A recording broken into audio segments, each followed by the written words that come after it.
but this could be a really fun trade going forward. It could have, it might have some implications that down the road you're talking about closer Sean Reynolds, who takes over for Josh Hader, or something like that. And we're going to suddenly be going, well, where the heck did they get Reynolds from? And so that's the type of stuff to me that was fun about this deadline. You didn't expect a number of the guys that ended up coming through. Yeah, I thought there'd be more moves for some certain players that were on the fringe, but with some new regimes, like both in Kansas City and Detroit, which are both in the AL Central, yes, but they're both new regimes.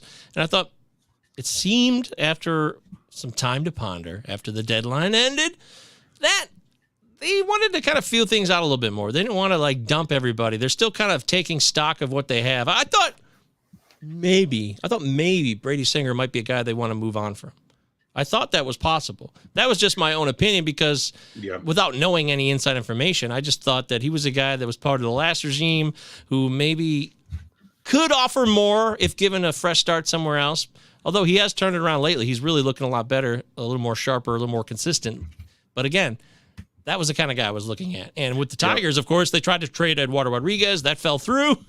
Eduardo showing he's the boss. Scott Harris had to take it and like it. So it was interesting to see moves that didn't happen for me, and those are some of them I thought would happen. See, and that's, to me, the sellers are where I know there's a lot of people going, well, geez, I don't know if this team bought enough. I don't know if this team bought enough. I thought one of the more curious things was the amount of sellers who left a lot on the table. I mean, like this. Joe mentioned Cardinals still have 20 outfielders. Yeah. Joe mentioned that. That's absolutely. Yes, they dealt some of their pitching, but I'm sorry, if the Cardinals are competing right now, they desperately need pitching. It's not like they were dealing from an excess there. They are a team that absolutely, we talked earlier in the year when we still thought the Cardinals might pull out some Cardinal magic and compete, that the Cardinals and the Guardians were perfect trade match because you could give an outfielder to Cleveland and you could get back a pitcher. That just seemed like a perfect trade. And I think really to me, and this kind of transitions for us to kind of who had the best deadline. On the seller side, yes, the Cardinals did a nice job. I think they left a lot on the table. For me, it's the Mets and the White Sox. Those two are kind of in a different class as far as the sellers are concerned, because they got rid of so much that they had an opportunity to get rid of. The White Sox, they did hold on to Dylan Cease, but quite frankly, he might have value this offseason. Yeah. And, you're talking about pretty much, Lance Lynn moves, Lucas Giolito moves. They basically upended anyone who had major league experience in their bullpen. They really did a nice job of tearing some stuff down, getting back pieces, some of which are a little bit far away, but they got a lot of pieces back that should be able to help out in 2024. Giolito got crushed, by the way, last night. Terrible. Yeah. So bad. Yeah. Well, hey, surprise. Giolito allowed home runs. I'm sure everyone was surprised. Well, it wasn't as bad as Ben Lively, I guess, so if you want to start doing that game. This is true. Lively immediately goes on the IL after that, too. Of course. So, and it's not because he's hurt. It's just shame. And he needs to see a sports psychologist. It's more of a mental thing than anything. Really, that's how I put it. He's going to spend the next 10 days on a couch, folks. Sorry. What about this one, Ben? I know we'll talk more about these deadline winners and losers, but thoughts on a guy who could get called up and make an impact for the fantasy playoffs now that the dust has settled a bit here? And I mentioned this, we were talking in the Discord about, who's the prospect that benefits the most out of all this. I don't know if there's a guy who still has prospect eligibility that really tremendously benefits from these deals, but there are a lot of guys, or I guess, who are still pure prospects. There are a lot of guys with like Lucas Ursig in Oakland. I could see him, with them moving guys. Yes, Trevor May's still there, but if you're in a holds league, Lucas Ursig has kind of got a path cleared for him now to get some pretty significant or to get a significant role and potentially show that he can handle a closer role in 24. So, if you're in a dynasty league, that could be a really nice pickup this year where suddenly you have a closer next year. And, talking about other guys, I'm trying to remember off the top of my head here who else I mentioned in that particular discussion, but there's a lot of guys, maybe not, boy, I mentioned Maikel Garcia with Kansas City. They moved on from Nicky Lopez. Maikel Garcia should have a full run now in the infield. What about Samad Taylor? Does that help him out at all? Or I don't know. I think they're still seeing him as an outfielder. But he does bring that kind of the ability to play multiple positions, so he should get some run, you would think. I do like that, as Joe's mentioning, Connor Phillips. Connor, boy, if you want to hear a guy who knows himself, listen to interviews about that he gives, because Connor is really, he understands what he does well on the mound and does a really nice job of expressing that. So I've been impressed every time I've listened to him, and I had heard that before, but he recently had one with Aaron Blayton where he got on their podcast and was just, man, he was just spitting fire as far as baseball analytics goes in my brain. I was just loving listening. Aren't prospects anymore. They've graduated from those type of lists, but they're going to get full run now.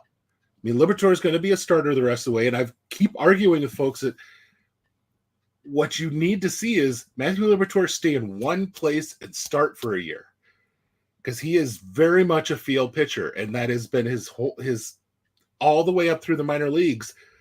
Once he gets a consistent role and he stays there for a little bit, even if the competition gets better around him, he does better as he sticks in a place. And Nolan Gorman, boy, it's going to be fun watching him get a full amount of run. Stinks that you have to lose Brendan Donovan for that to happen. But with DeJong out of there and with Donovan out, I don't see how they don't play Nolan Gorman every single day, which allows them to see what he can do against lefties for 24. Well, what about what Joe said in the previous show's chat about there's 3 open spots on the Cardinals 40-man right now. So can you possibly crystal ball that? Like, what do you expect to happen? Everybody wants Masyn Winn to jump into things, but I've said that it doesn't even make sense for him to be called up now because they might lose his eligibility right away. Yeah, and I've said this, and I know his numbers look great, and I will tell you, caution everyone to look at AAA numbers and to extrapolate AAA numbers into the majors. Not such a great idea. Masyn Winn is a guy who has legit plus speed, but by far his best tools are on the defensive side of the ball. I think Masyn Winn could play a major league shortstop right now and immediately be, Ellie's going to be the only person who's active that can compete with him for arm strength on the infield. He's got a cannon. And, you're talking about a couple of guys or a guy here who I think he can be a 10 to 15 home run guy. I think he can give you 30 steals. I'm not 100% sold that he's a consistent, 270 to 290 hitter at the major league level. But he's going to be a little shy of that. I think there's just going to be a lot more defensive value to him, and they're going to be okay with hiding him down in the bottom of that lineup and just letting him eat down there and letting him learn. But I think, Joe mentioned in the chat here, that very well could be pitching. That very well could be pitching where the Cardinals go with it. They have a number of guys that are very close to the majors. Guys that they really need to figure out, where do they belong next year? What role do they have in 24? So we can then go out and figure out what we want to get this offseason. And that's going to be a big thing for this team. I don't know if Gordon Grishefo is a great or a future MLB starter beyond a 5th guy, as in, I don't know if you really ever want to roster him on your fantasy leagues, but this is going to be a chance. Boy, I don't know about Tink. I don't know about Tink. Tink's a ways away as far as building up innings. That's the big thing. And I don't think they want to bring him up just to let him see what the majors look like. He's at 61 innings. He's already surpassed any innings he's ever had. He's in Double-A. He's got 4 starts in Double-A, and he's averaging 5 innings a game. He's not being really allowed to go deep, and that's with him really freaking performing in Double-A. So he's been at a pitch count where he could have gone longer. He's been efficient, but they aren't letting him go any farther. So that tells me they kind of have a limit every single time out with him, which is okay. He just needs to build there. So he's not. You don't even see him getting maybe a debut in September. I mean, I guess that's possible. I could see him end up being a guy where they need a spot start late in the season, and they bring him up just to kind of, hey, take a look. Here's what the majors look like. To me, if I'm building and developing a team, I don't want to do that to a rookie. I want to make sure he is 100% ready before he makes that jump to start a game. And the Cardinals have a number of guys they still need to figure out sitting in AAA that, from Arizona Fall League last year, Connor Thomas. There's another guy. He's had an up and down year this year, mostly down, but really had done some nice things at the AFL last year, and the only thing he's really not doing is striking out. So I think he could be a guy. Okay, well, we're live here on the Palazzo Podcast, Prospects Power Half Hour. Benjamin Chase, Michael Govier, Palazzo Podcast, 2 L's, 2 Z's. Utah. We're talking about post-trade deadline. A lot of guys who might be opening up opportunities. The Cardinals had a lot of 40-man roster spots open up. 3 is a lot. It is a lot of spots to have at once at this point in the season. But what about Peter's question here? Putting you on the spot, Ben. Is there any impact first baseman that gets called up soon besides Manzardo? I mean, you're running into the definition of an impact first baseman. An impact first baseman is a guy who would extrapolate out to a 30 home run hitter, and that's awfully difficult to ask of a guy who's just getting called up. If we want to talk about, we talked about the Aquino's and the Hoskins. I mean, those are flukes. They're not, those are rarities, right? Those don't happen every year. And that's, you've got, I would say, Heston Kierstead could get a little bit run toward the end of the year. I would love that. And he's been playing some first base. I don't know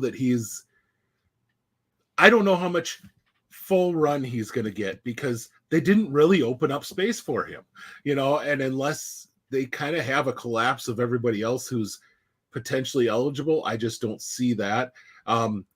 Obviously Christian Encarnacion Strand, he's already up, but that's another guy who's, prospect at first base that could do some stuff like that. Jonathan Aranda is another one who could be coming up and would be a first base type of guy with Tampa Bay, but he's not your typical first base profile in that I would think you're probably getting average out of him and, double-digit steal potential more than 25 home run guy. What about going back to the Cardinals again? I don't want to, but maybe Lucan Baker gets some chance. I would love. I think Lucan's a DH only, but man, I would love that. And I think we've, bringing up my boy that we've talked about since the start of the year, Matt Mervis. Yeah. Cubs just got rid of Mancini. They DFA'd Mancini. And now granted, that was in order to acquire somebody else, but the guys in first base that could possibly move in there, I don't see a whole lot of guys that are going to slide in and just take over and hit. I mean, that's the biggest thing is a guy who's got that kind of talent is close. He's up already.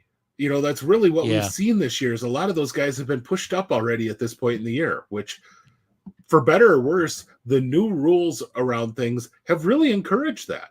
And I'm glad to see it, frankly. Yeah. Well, I'm showing here on the live stream here on the YouTube, which you guys should always subscribe to. If you're just listening, please subscribe. This is first baseman in the International League right now over the last 30 days only. So I've formatted it on home runs. Luke Voigt, that's an old man. He's got 7 home runs over the last 30 days. Luke just Baker opted second. out of a contract, too.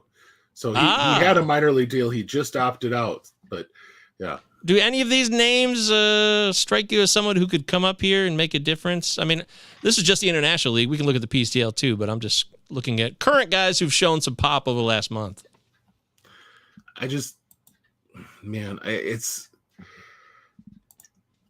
Justyn-Henry. Yeah. I mean, I will say,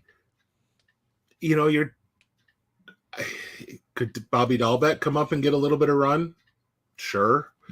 But a lot of these guys, you're looking at probably the best power hitters that are been down there that are first baseman. Really, I mean, Michael Toglia, Christian Encarnacion Strand, Tyler Soderstrom, these guys are all up. Yeah. And so your best guys are already up. Like I said, I think you might be onto something, or else you're on something with the Luke and Baker thing. And I like that. I mean, that one might be a guy who, he's 26. He's really done all he can do in the minors. Yep. Get him some work. But as far as a guy who's going to give you offense, that's what you're looking for. I mean, at a fantasy level. Yes. Yeah, it's kind of barren right now. It would be a surprise name, I feel like, now if somebody came out of nowhere. It would be even a surprise to Ben, I think. But Jhonkensy Noel, if the Guardians don't bring up Manzardo, could give you Aquino and bust. He's got terrible plate discipline, but he does have pop. But he's got power. Yeah, I was just he's 22 years old. It's hard to argue with the fact that he has incredible power. So yeah, that could be a fun one. But yeah, other than that, this, at least we've been saying, it's just, I just don't see it. Like a Mason Martin is another one with Pittsburgh. He's had a lot of some really good run on power, but another one who hits 200, strikes out a ton. And what about really Lawrence Butler? Is that a sneaky one? Do you agree with Chad, or is that more unlikely? I don't know if Lawrence is going to give you the offensive stats you would want out of a first baseman. I would love to see him come up. If nothing else, then Butler might be one of the best guys in baseball right now, like best people in baseball. And it would be great just to see him get that run for the rest of the season with the A's. But I don't know that he's going to end up being a guy who gives you an Aquino type finish to the end of the year. Yeah. Also, a lot of people are really trying to build the buzz for PCA, and that's why Mike says, we talked about Mervis, but will PCA debut this year? Because the Cubs are on a stretch run here. They're crushing the Reds this week. They're on fire. They truly are in contention for this NL Central and a wild card, possibly. Just going to say they pulled all their major pieces off of the market. And after taking a lot of calls apparently on their pitching staff, which, but they took a lot of calls on more than just Cody Bellinger. And really, I mean, they ended up going out and acquiring back one of their old prospects in Jaime Candelario. I mean, that's really the biggest move they made. So a guy that they had traded to the Tigers back in the day. So speaking of the Tigers, I'm actually excited about the arrival of Hao-Yu. It was a guy I'd not heard of. I admit that freely. And I dug into him, though, after the trade for Michael Lorenzen to the Phillies, which I'm so glad they got off Lorenzen. I don't want Lorenzen in my fantasy lineups at all now, especially in that ballpark, in that division. But I'm glad they got a return for a guy who's a hitter, A, and B, excellent plate discipline. He's still in high A, I believe, right? High A, but Hao-Yu Lee has excellent plate discipline skills he's showing already. Double-digit walk rates already. It's very promising. Oh, Joe says Yuri Perez will be back next week. There you go. That's breaking news. So lock that in right now. Congratulations to all those people that have been hanging out, waiting for that. But were you familiar with Lee before the trade deadline? Yep, and he's a guy who in batting practice shows you that he could be like a 20 home run sort of guy. I actually compared him last offseason. He had a really nice year last year. And I compared him last year to Carlos Baerga. And as far as profile, but he's just not accessing the power in game. But there is enough pop there to where he could have some 20 homer years. But I would wager he's probably a high average guy with 35 doubles and 10 home runs is his profile. And he's a second base only guy. You don't want to play him at short. Just not a guy you want there. But and I don't know that he really has the arm to handle third full time either, but he's played some third this year. But he's definitely a second base sort of guy. Is there any Julian in him at all, or is that a ridiculous comp? No, he's not that kind of guy as far as patience, but if you want to get a comparison to the guy that they got rid of in order to give Julian some time, there might be a little bit of Luis Arias in him. So, I wouldn't say that he's going to ever hit 400, but he's more of that type of a hitter, a guy who's going to be real contact heavy. Okay. Well, we'll see what becomes of it. He's one guy that at least shows a little bit more patience at the plate, which is what the Tigers need. They need more guys like that. He's a smaller dude, 5'9", but he's thick, 5'9", 190. He's a thicker dude. So 20 years old. We'll see what happens with Hao-Yu Lee. Now with the West Michigan Whitecaps, which is one of my favorite Tiger affiliates. Although my favorite Tiger affiliate is, of course, the Lakeland Flying Tigers, which no one has ever seen, but still pretty cool premise at the very least. Chad says, I said at the beginning of the year, PCA was going to get the Rosarina treatment. He's the perfect type of rookie for the postseason if he's hitting in the lineup. If not, he's an elite D replacement. Oh, that's interesting. I guess I could see that to some degree, but it's not like they're playing bad defenders as it is. They've got, the Cubs have a pretty solid defensive outfield as it is. And so, that was one of those moves that also went under the radar is Nelson Velazquez got traded. Yeah. Hey, I actually focused on that in my Groovin' with Govier article this week, ftnfantasy.com, totally free. I highlighted it and I talked about it on the Tout War stream that I was really excited about Nelson Velazquez, but I also was a little worried because of what the Royals do. I know it's a new regime, so I got to give him a fresh chance, but what happened to Edward Olivares, and there's an outfield glut again. That's the problem, Ben. Nelson Velazquez is still running into more outfielders here with the Royals. I don't know if it's an improvement over Chicago. Of all the places Nelson Velazquez could have gone, Kansas City maybe wasn't the best place to go. And that's when you brought up Samad Taylor, his flexibility is one of those things I would really like, except that he's running into that outfield. And now they're likely going to go with a Witt, Massey, and Garcia trio in the infield starting every day. He might get a day to replace one or two, one of those guys each week, but I don't know that there's going to be enough playing time there. They're really going to try to push Drew Walters. I know they want to see what they have there. Walters been playing consistently. They give him the rest of the season for sure.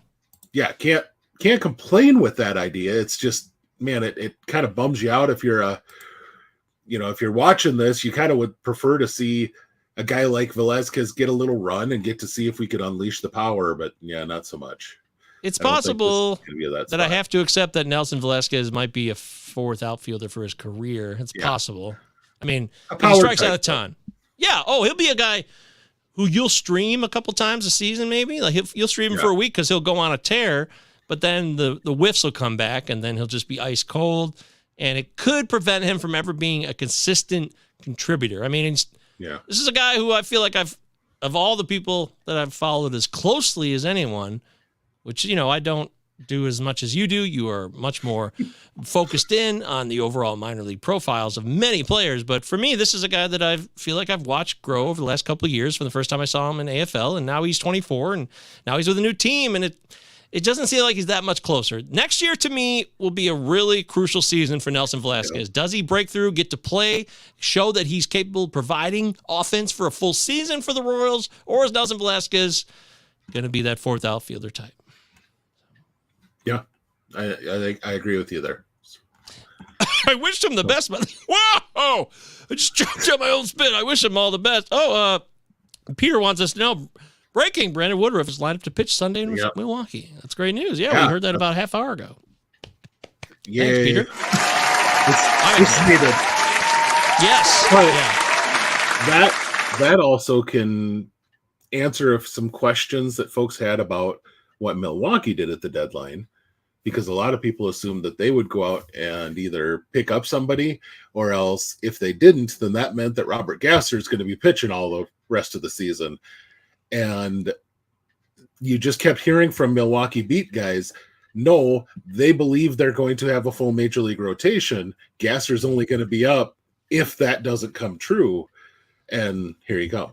So, all right, let me kind of rapid fire at you a little bit here on some more trade deadline prospects. What do you make of Justin Jarvis? Anybody that's worthwhile in fantasy down the road here, or is he nothing more than kind of a... He's close, but he's more of to me, he's a back end guy, maybe a bulk reliever.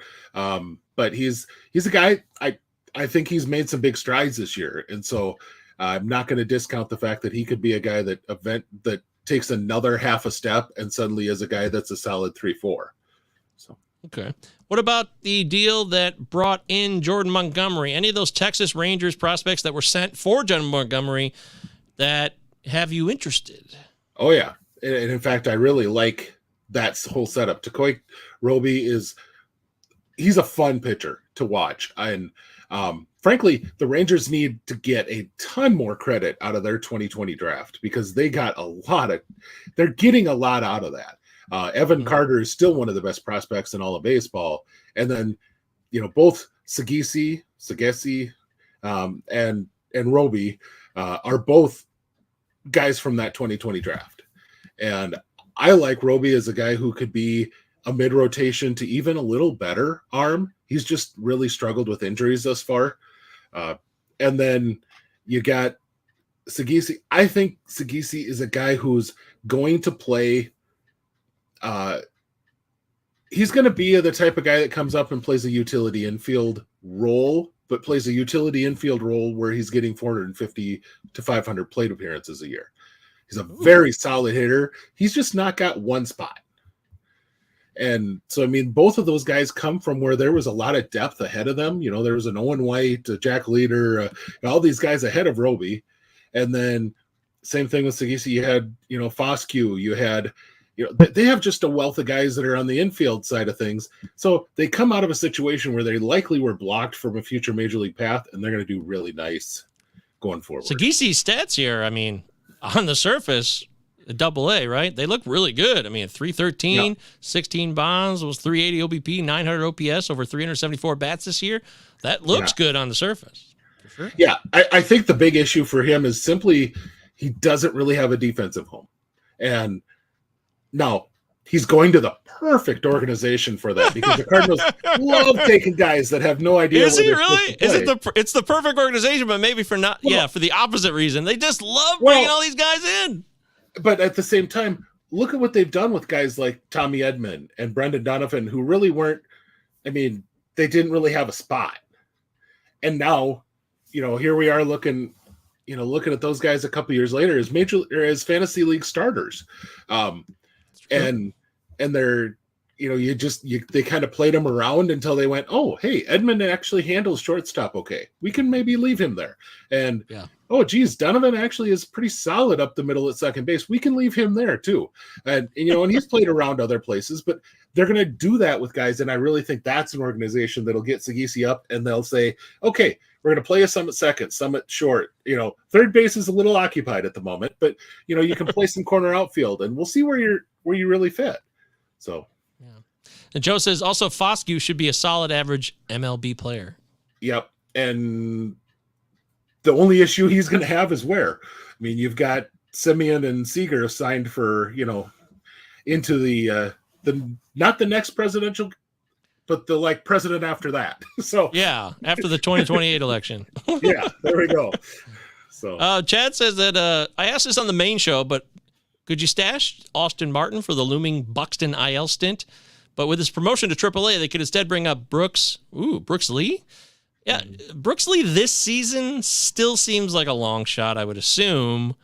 As Joe points out as well here on the live chat, Trevor Larnach is the direct replacement for Buxton, and he's on the 40-man while Martin and Lee are not, and that does matter. And news, but not news, Royce Lewis should be back in September. So, I mean, he's taking reps right now defensively. They're being careful with his swinging. I gave up after last year's sad ending for his season. And for fantasy, I'm always going to root for him. But this year, I did not engage at all, and I lucked out even more just because it's just bad breaks, man. He's got to be much more careful, Such a I guess. Great kid, too. Yeah, I know. It sucks. I don't want that for him. It's just a bummer, man. It's a bummer. Peter wants to know, is Colt Keith going to get some run this year? I don't think so. Man, if he gets it ahead of Justyn-Henry, I'm going to revolt. I'm going to go straight to Detroit, and I'm going to pound the table. No. Yes, everyone's doing this. Ben, we know that Justyn-Henry is the guy who's first in line here still. Everyone's jumping on the Colt Keith bandwagon let's go back to what we always talk about, the prospect groupthink, the pipeline. Everybody talks about the same guys, but slow down, okay? Colt Keith has come on strong, and he deservedly deserves credit.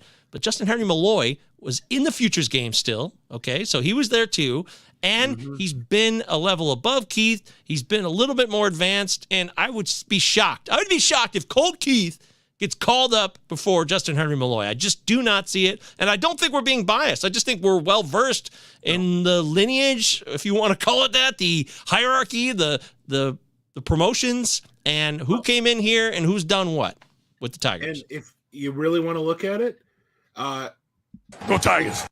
It's been about a split. When Keith is playing third, Malloy is DHing, so he gets a day off or so a week, sometimes 2 days a week. Yep. And then Keith is the one that moves to second base. He's not getting full run at third base. If they really thought he was the guy at third, they'd be running him every day at third. But instead, he and Malloy are kind of splitting time at third right now. There you go. That's still happening. Yeah, Malloy's done some outfield, but you're right. That's still happening. Take a look. The season stats.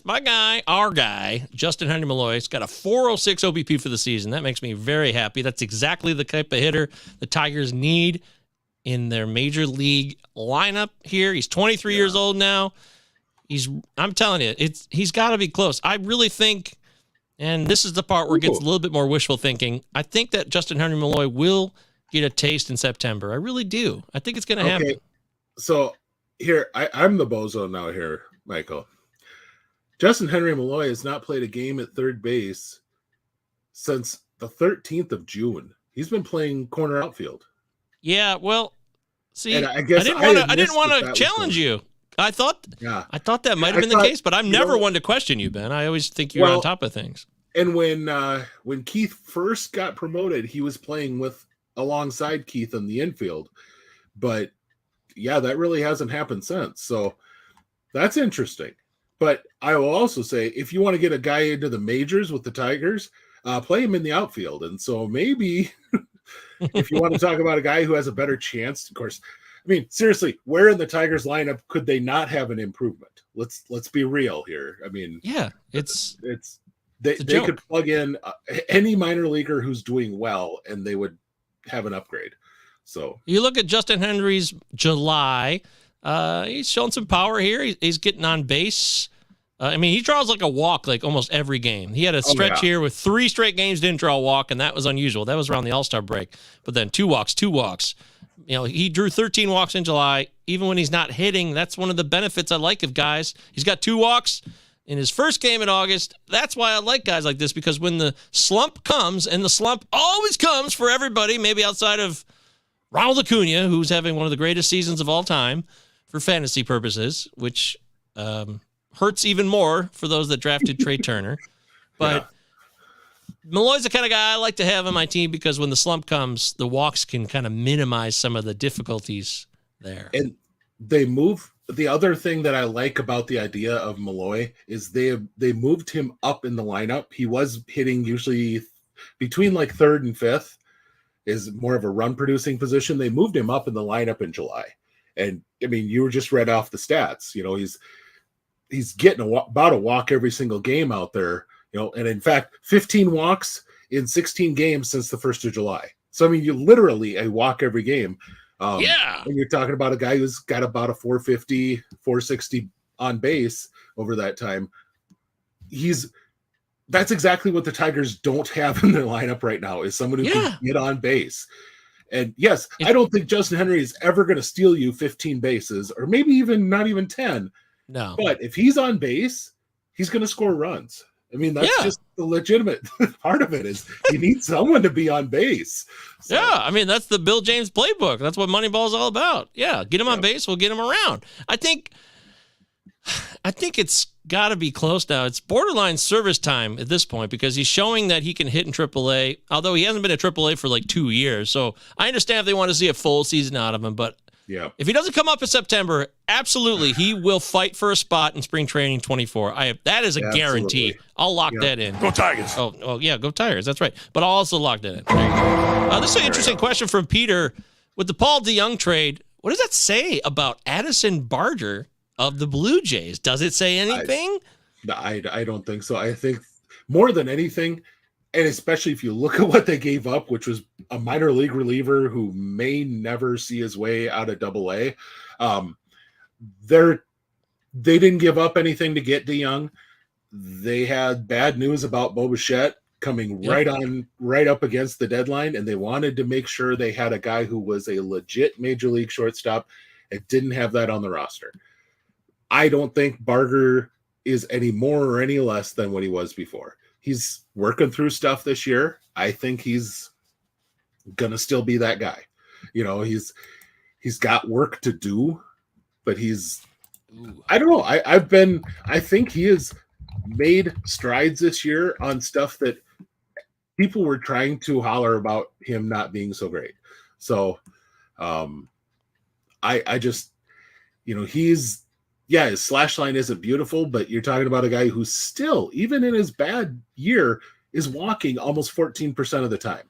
Yeah, I was going to say 350 OBP, even though everything else looks terrible, that always sticks out to me. A guy who hits 230 with a 350 OBP tells you he's got excellent plate discipline and that there is hope there. And, bad seasons happen. Sometimes things don't go the way you want them to go for prospects. They don't just dominate and say, I'm ready for the major leads. He's only 23 still.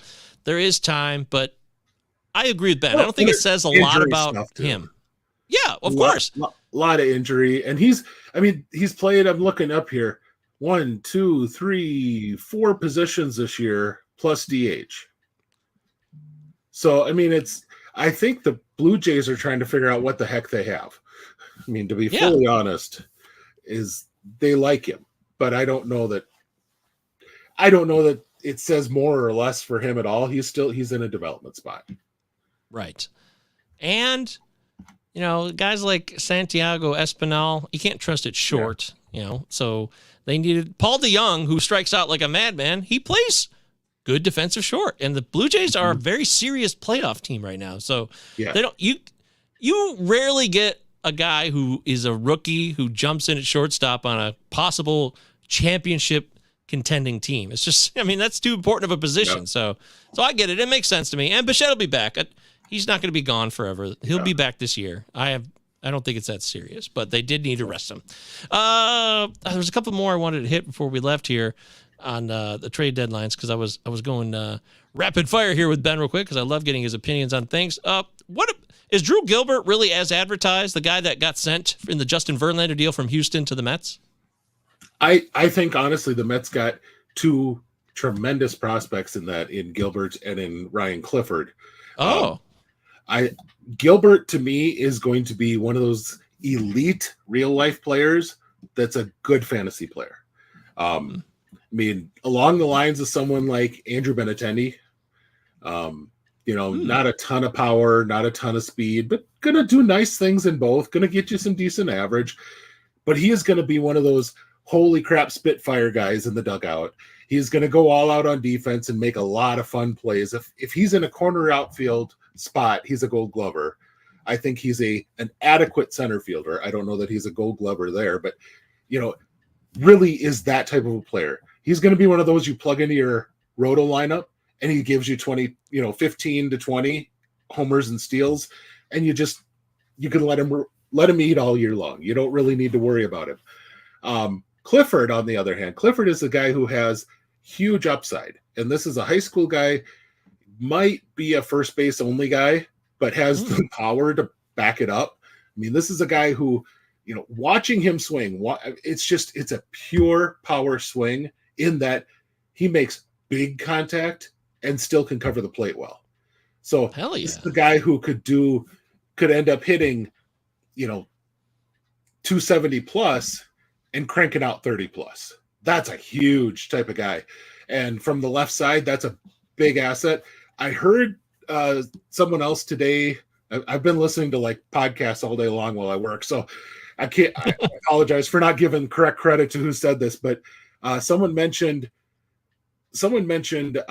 Clifford is very similar to Mark Vientos of the Mets. Oh, as far as a lot of power and not a great defensive home, but not a bad defensive profile. Just a guy that really you're not sure if he can handle outfield. Might be a first base only guy. That's what I really think Clifford. I thought that was a really good comparison. So, all right. That's what I'm talking about. Hell yes. Also, Peter wants to know, last question. Sorry for dominating the show. Peter, we welcome you. We love newcomers. That's why we do the show. So don't apologize. Absolutely. Will we see Ceddane Rafaela? He has been on fire over the last month or so. And more than just at the plate. I mean, he's making defensive plays that are getting on Sports Center type of defensive plays. Which, I mean, back in the day when anyone actually cared about Sports Center. Sure, it's getting farther and farther away, but yeah. Oh yeah, sadly. But he did get bumped up to AAA in at the end of June, and he's his July, his June and July he hit 337 in both. The guy is still not taking a friggin' walk. That drives me bonkers. But then his first game in August, he walked 4 times and had a home run. The guy swung 1 time in the entire game, 5 plate appearances, swung once and hit the ball out of the yard. The rest of the time he walked. He saw 19 pitches, didn't swing it, or only swung at the 1. But this is a guy who has legit elite defense. And I compared him, and folks will remember this, I compared him before the season to Michael Harris too, with the Braves. Wow. And I said, this is a guy who he doesn't walk a ton, but he's got really good contact skills, but he's going to take time to develop. And Rafaela is a center fielder. I mean, I don't know that, quite frankly, I don't know that anything that Urias is going to do is going to really affect his role. You don't think so? Luis Urias, newly acquired at the trade deadline for Bradley Blaylock. It just might mean that Rafaela isn't going to play short when he gets up there. But I mean, he rarely plays short. He plays short once every 20 games. So he still has the ability to, which is friggin' amazing for a guy who has the center field defense that he does. But his future home is in center, and I think he matches up as a type of guy similar to Michael Harris as well, with 15, 20 home run potential and 25 steal potential, with good average. Wow. I just That's don't know that if you're an on-base guy, or if you're in an on-base league, he might not be a guy for you, and that's okay. Yeah. Just you need to understand he might be more of a 330 on base sort of guy, even though he's hitting 290. There's a lot of people. That's a great point too. Yeah. There's always difference, guys, between average hitters and OBP hitters, and you got to be aware of that if you're playing in average or OBP leagues, OPS leagues, etc. What about super quickly, Henry Williams? Is he anybody worthwhile for the Scott Barlow deal coming into the Kansas City organization? I'm wanting to see it. I'm wanting to see what he can do.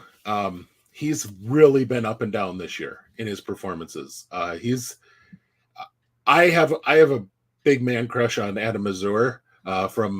He's went to South Dakota State, then went to Iowa, and now he's in the Padres organization. They started on the same team.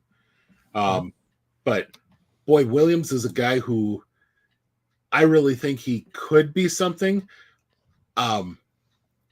It's a matter of if you're shopping Scott Barlow, who was, Paul Sewald was a surprise. Nobody saw that one coming as far as closers dealt on trade deadline day or on the day before within that.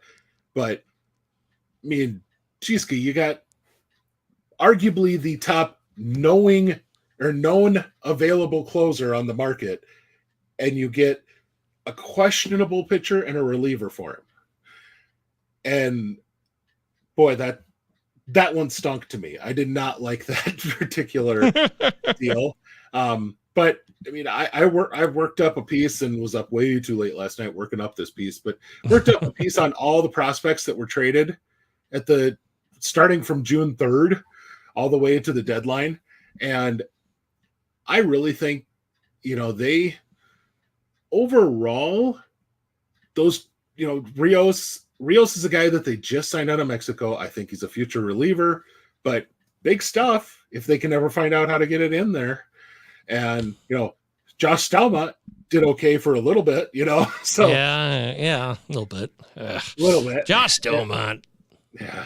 But no, I like Henry. I don't think he's ever going to be a guy that pushes someone like Ben Caderna or Frank Mazzucato out of the top of the Royals' best pitching prospects. But along the way, I think that they could work together as they come up. I mean, he's got good stuff. He just needs to locate. That's a big part of it, is a kid like that. And he's 21. Just if he would have been healthy, you're talking about a first round guy, no problem in the 2022 draft coming out of Duke. But he was coming off of a Tommy John, hadn't pitched at all since 21 maybe. And when he did, he popped. And then he had, but some of the most electric stuff in college at the time. So it's just a matter of getting your feel for it again after surgery. So I will give you three more guys, and then we are out of here. Three guys that were traded. So what about the state of the union with Kahlil Watson? Where do you stand at this point in his career? I mean, he's still young. He's 20, though, now, and he is really not making headway. He's had a lot of struggles. There's been all kinds of issues here. What do you think at this point right now for people playing Dynasty Baseball? Kahlil Watson. I watched a Kahlil game, mid-July, or I don't remember. I don't honestly remember. It's within the last month or so.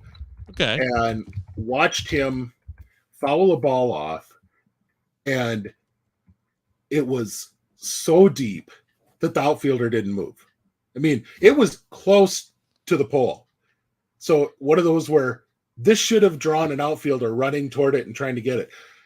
And he has that in him still. He can still just absolutely murder a ball. It's just, but you're talking about a guy who his biggest issue has been himself. And that's really sad because he's really done he's an exceptionally talented young man, but he's had so many issues with umpires, with fellow coaches, with fellow players.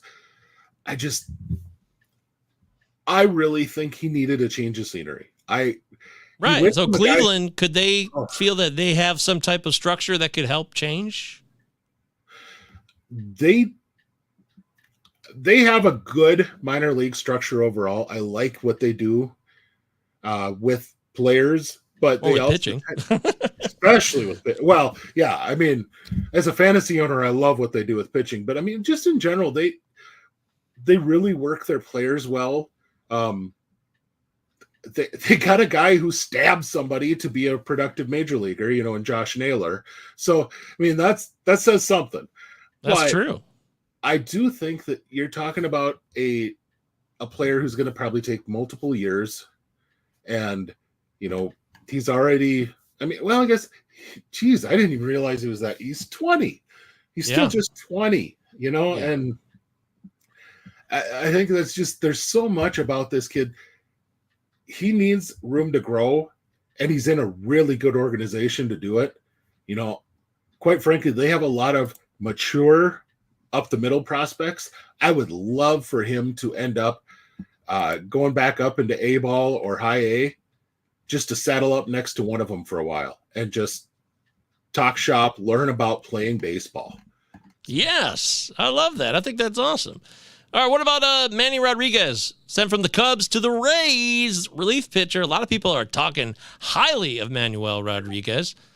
And that's, yeah, I got to be honest. I'm not going to say he's not worthy of some note, but yeah, I guess I'll believe it when I see it with him. Ooh. He's walking everybody right now, and that's just it. Yeah, I get that he's in his second year as a pitcher. Isn't that right? I think he was a converted infielder. Oh, I believe he's 26 years old. Yeah, so he's been around. It's not like he just showed up. Yeah, with the Mets, right? Yeah. The same guy. Yeah. I think so. The Manny Rodriguez with the Mets. Yeah, I was going to say he's just tremendous raw stuff, which a lot of these guys do when they come off of or turn into pitchers. But I don't see he's walking 7 per 9 right now. That's just a lot. It's just a lot. And he's only striking out 7.3 per 9. So he's barely walking or striking out more than he's walking. The raw stuff is really good. It's just a matter of he's going to need I think he needs a lot more work. And he's pitching in high A ball. It's not like he's mowing them down in Double A or Triple A. There's some big steps he's got to take still. So. Oh, wait a minute. We got the wrong guy. You don't need the guy he's at Triple A.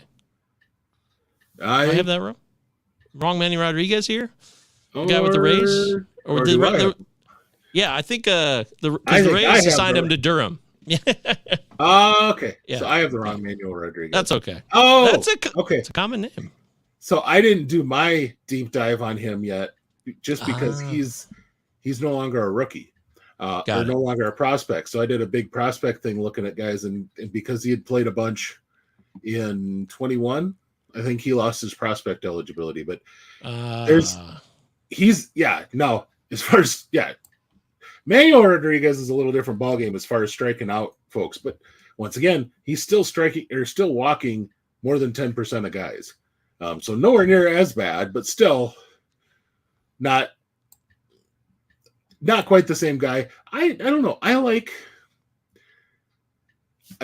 players that can potentially give you something down the road. He seems to have the ability when he steps in at the end of the game. I was just looking to see, going back, I remember watching an earlier game this year with Iowa where he walked in and did not have his best stuff at all, and sequence things to get 2 ground outs and pull off the save. And there are certain guys, we could think of your old Tigers guy, Todd Jones, couldn't strike out my grandma, but he racked up saves. You put him in the ninth inning with a lead, and he'd come out with a save every stinking time. And that's right. It seems like Rodriguez was really comfortable in that role when I watched him earlier this year. But I'll admit that's the only eyes I've had on him. That's fair. That's what we prefer. We want the truth from it. Yeah, we don't want you to make things up. That's what we do here. If we don't know, we won't tell you, folks. That's what we do here. Podcast. When you said Manny Rodriguez, I'm like, well, God, he's in the Mets system, and I didn't realize he got traded. So, but, okay, now Manny. It's one of those goofy things in baseball. Well, I got one for you. You will know. The last guy, everyone, again, a lot of people talking highly, Alfonso Rivas. You know, I've always liked his approach. I've always liked what he can do at the plate as far as a contact hitter. My issue is I don't know if he's got enough oomph to be a first baseman. And I really think that's probably his only major league position. I mean, he's played some corner outfield too, but even then, if you're playing corner outfield, you got to have some power. And we're talking about a guy who in his entire minor league career, 325 games, has 24 home runs. Oh, man. So, I mean, take that. If you want to take 325, split it in half as a 162 game season, you're talking about 12 home runs a year. Now, 297, 404, 441, that's a decent enough slash line. It would play in fantasy. I would play a 404 OBP guy in some of my OBP leagues. It's just Yonder Alonso. Oh, there you go. But a guy that's going to probably rack up a lot more doubles than home runs. And I mean, quite frankly, you look at him and you're like, oh, okay, I get why he doesn't have power. I mean, and he's 6 foot in really tall shoes. And I don't know that he cashes in on 200 bills on the scale either. So, I mean, he's a smaller guy, plays a really good first base though. It's just that he doesn't really have the speed or first instinct. Doug Mankiewicz. There you go.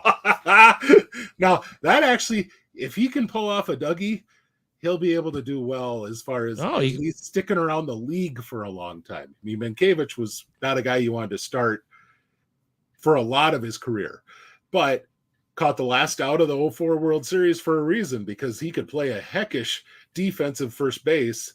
Absolutely. Wouldn't hurt you at the plate. He just wasn't kind of guy you acquire at the trade deadline for that specifically. Yep. Yeah. Yep.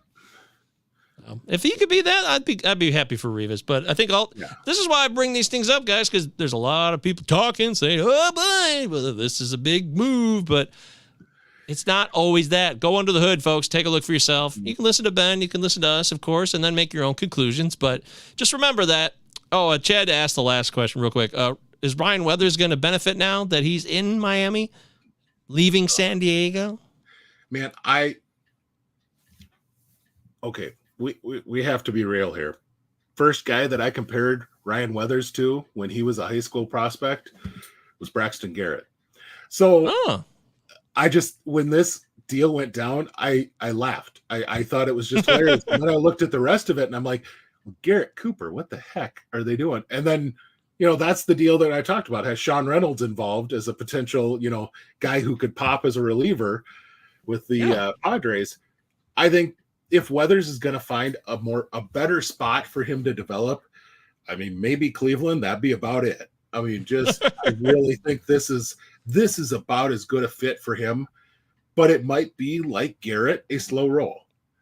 Garrett took a year of kind of getting his brains beat in, another year of being a back end fantasy starter. I mean, he was a Marlins second or third starter, but at the time he was a back end fantasy guy because he was giving up runs and walking, and he'd have his blowups.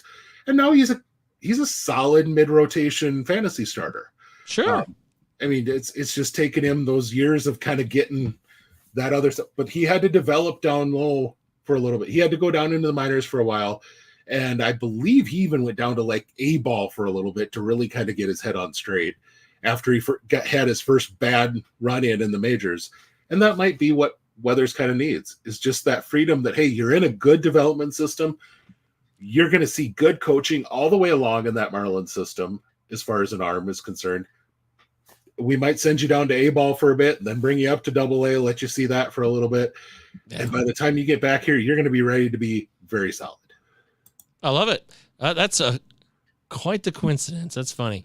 Well, there it is. That's the long version of the Palazzo podcast. Prospects Power Half Hour. We had a lot of trades, though, so we wanted to get a lot of the people on the record. So now we got Ben on the record as much as we could. Thanks for watching. Thanks for being part of live chat. Follow Ben on Twitter, Big Gentle Ben. I'm at MJ Govier, Palazzo Podcast. Utah. Give me 2. Of course, the Discord, totally free. We're in there 24/7 talking fantasy baseball until the season ends. Then we'll talk playoffs, and Ben will be talking plenty about the Braves. Hopefully, he'll still be able to talk about the Braves in the World Series. Great regular seasons do not mean that great regular seasons turn into playoffs. They can all end very quickly, Ben. I'm not rooting against you, but but we can still talk about Acuna's 50-80 season. So that's it's incredible. I know. It's not. I got offered Bobby Witt and Pete Alonso, and I'm like, nope, I'm not trading Acuna. Why would I want to? Yeah, why would I want to get off this season? I put this up on the Discord a few days ago or yesterday. He hit his 25th home run. He becomes the 8th player to have ever hit 25 and stolen 50, and it's the 1st of August or 2nd of August when he did this. Frankly, the way he's going, it very well could be that he's at 25 or at 30-50 by the end of this month, which only one other guy has ever done, and then once he gets to 30 and 60, nobody else has ever touched that. Oh man, nobody. It's incredible. It's absolutely absolutely and he only needs 9 steals right now. Only needs 5 home runs and 9 steals to get to that point. He's had a lot of weeks like that. So yeah. It's just crazy to consider. Well, he's taking advantage of the rule changes, but he already could steal bases anyways. He came back from an ACL last year and stole a ton of bases. And I think that ACL injury lingered a little bit for fantasy people, but that'll never happen again, because now he will absolutely be the number 1 overall pick next year. And barring a collapse, it could be his for the next 4 years. It really could be. He and Shohei are right now that even if you're not an Angels fan, even if you're not a Braves fan, watching Ronald Acuna Jr. and Shohei Ohtani do what they are doing this year, baseball's fun, folks. Yeah, I'm not a fan of either. And you're right. I love watching both of them do their thing.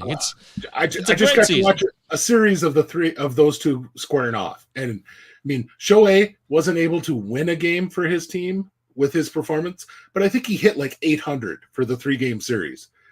It was just ridiculous. So I don't think he will join the 50. No, he'd be the first ever 50-50 club. Have to it won't happen. His home runs right now. Yeah, that's not going to happen. I could see him getting to 40. I just think he's more than likely going to be in the 30-somethings, but he's going to get that 60 steals, and 30-60 has never been done. So, so J-Rod didn't do 40-40, right? But who was the last 40-40? Alfonso Soriano? Somebody else more recently, probably, off the top of my head? Yeah, I don't know if